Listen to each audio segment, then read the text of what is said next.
அனுரவின் ஒருங்கிணைப்பு குழு கூட்டத்தில் எதிரொலித்த தையிட்டி விகாரை விவகாரம். மாவையின் மரண வீட்டிற்கு வரமாட்டேன், நீங்கள் விரும்பினால் போகலாம், சாணக்கியன்.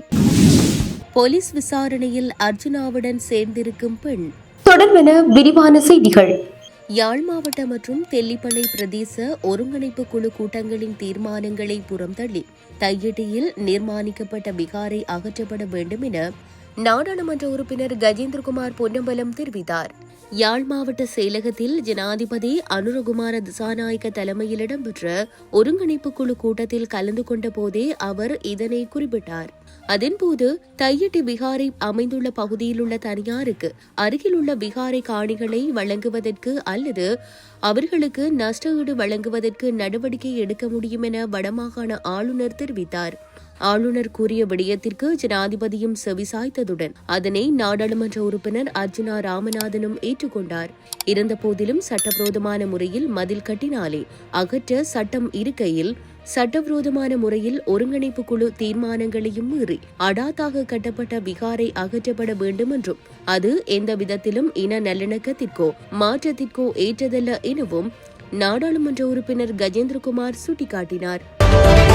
மாவையின் மரண வீட்டிற்கு நான் வரமாட்டேன் என்றும் மட்டக்களப்பில் இருந்து யாராவது செல்ல விரும்பினால் அதற்கான ஏற்பாடுகளை தான் செய்து தருவதாகவும் மட்டக்களப்பு மாவட்ட நாடாளுமன்ற உறுப்பினர் சாணக்கியன் தமிழரசுக் கட்சி மாவட்ட கிளையினருக்கு அறிவித்துள்ளார். சாணக்கியன் நேபாளத்தில் ஒரு கருத்தரங்கில் கலந்து கொண்டிருப்பதாகவும் அதனாலேயே அவரால் மாவையின் மரண வீட்டில் கலந்து கொள்ள முடியாமல் இருப்பதாக கூறப்பட்டு வருகின்றது. இருந்தபோதிலும் மாவையின் இறுதி வணக்க நிகழ்வு நடைபெறுவதற்கு 3 நாட்களுக்கு முன்னரே அந்த கருத்தரங்கு நிறைவு பெற்றுவிட்டதாகவும் சாணக்கியன் நினைத்திருந்தால் உடனடியாகவே இலங்கைக்கு திரும்பி வந்திருக்க முடியும் என்றும் கூறுகின்றார் தமிழரசுக் கட்சியின் ஒரு முன்னாள் நாடாளுமன்ற உறுப்பினர். மாவையின் மரண வீட்டிற்கு மாவையுடன் முன்னர் முரண்பட்ட சில முன்னாள் நாடாளுமன்ற உறுப்பினர்கள் செல்ல முடியாத நிலை அங்கு காணப்படுகின்றது. மாவையை மன உளைச்சலுக்கு ஆளாக்கி அவரை மரணம் நோக்கி கொண்டு சென்றதற்கான குற்றச்சாட்டுகள் பல தமிழரசுக் கட்சி முக்கியஸ்தர்கள் மீது சமூக வலைதளங்களில் தொடர்ச்சியாக முன்வைக்கப்பட்டுக் கொண்டே இருக்கின்றன. மாவையின் மரணத்திற்கு காரணமானவர்கள் அவரது மரண வீட்டிற்கு வந்து அரசியல் செய்தால் அவர்கள் மீது தமது கோபத்தை வெளிக்காண்பிப்போம் என்று மாவையின் உறவினர்களும் ஆதரவாளர்களும் தெரிவித்து வருவதும் குறிப்பிடத்தக்கது. அனுராதபுரம் பகுதியில் போக்குவரத்து போலீசாருடன் அட்டகாசத்தில் ஈடுபட்ட ராமநாதன் அர்ஜுனா கைது செய்யப்பட்டு பிணையில் விடுவிக்கப்பட்டுள்ள நிலையில் அர்ஜுனாவுடன் சேர்ந்திருக்கும் பெண் நேற்று வாக்குமூலம் வழங்க அனுராதபுரம் போலீசாரால் அழைக்கப்பட்டிருந்தார். நாடாளுமன்ற உறுப்பினர் ராமநாதன் அர்ஜுனா அனுராதபுரம் நீதிமன்றத்தில் ஆஜர்படுத்தப்பட்டு பிணையில் விடுவிக்கப்பட்ட பின்னர் நாடாளுமன்ற உறுப்பினர் சார்பில் ஆஜரான சட்டத்தரணி சுனந்த தென்னகோன் ஊடகங்களிடம் கூறியதாவது: அனுராதபுரத்தில் தலைமையக காவல்துறையின் பொறுப்பதிகாரி யாழ்ப்பாணம் சென்று நாடாளுமன்ற உறுப்பினர் அர்ஜுனாவை கைது செய்து நீதிமன்றத்தில் ஆஜர்படுத்தினார். அப்போது முந்தைய நாள் சமர்ப்பிக்கப்பட்ட அறிக்கைக்கு காவல்துறை கூடுதல் விளக்கங்களை வழங்கியது.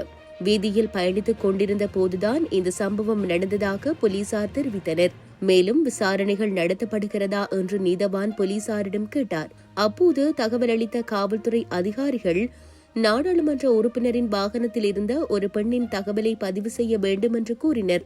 அந்த நேரத்தில் காவல்துறை எங்கள் கட்சிக்காரரை வந்து வாக்குமூலம் அளிக்க சொல்லவே இல்லை என்று கூறினோம். அதன்படி அனைத்து உண்மைகளையும் கருத்தில் கொண்ட நீதவான் தலா 2 லட்சம் ரூபாய் மதிப்புள்ள 2 பிணை பத்திரங்களில் எம்பியை விடுவிக்க உத்தரவிட்டார்.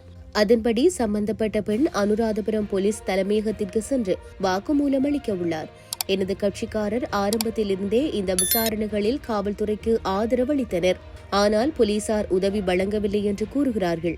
போக்குவரத்து சம்பவம் தொடர்பான உண்மைகளை போலீசார் நீதிமன்றத்தில் தெரிவித்த மறுநாளே ஒரு நல்ல குடிமகனாக இந்த நாட்டின் சட்டத்தை மதித்து எம்பி அர்ஜுனா ஒரு மனுவுடன் அனுராதபுரம் நீதிமன்றத்தில் ஆஜரானார் என தெரிவித்தார்.